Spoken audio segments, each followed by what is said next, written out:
Семейният кодекс предвижда, че след прекратяване на брака, ако един от съпрузите е взел името на другия съпруг, той може да възстанови фамилното си име, такова каквото е било преди брака.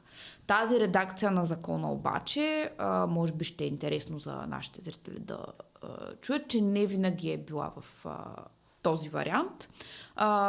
По старите семейни кодекси било при определени условия и това е зависело от другия съпруг. Ние сме виждали в нашата практика, даже мисля, че повече от веднъж, когато с исковата молба за прекратяване на брака сме виждали и искане другия съпруг да си смени името. Това няма как да стане. Това е абсолютно безпротиворечива е практиката и на ВКС, а пък има практика по въпроса и на Европейския съд по правата на човека. Това е личното име на съответния човек.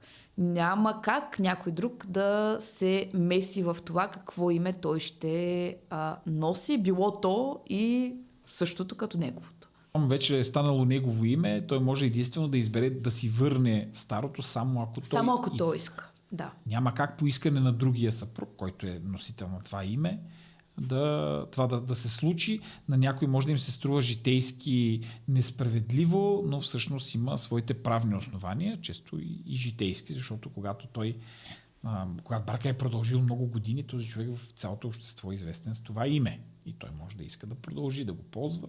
Но дори съвсем малко да е продължил брака, това не може да се изисква от другия съпруг. Точно така. Гледайте целият епизод в YouTube канала на Адвокаст.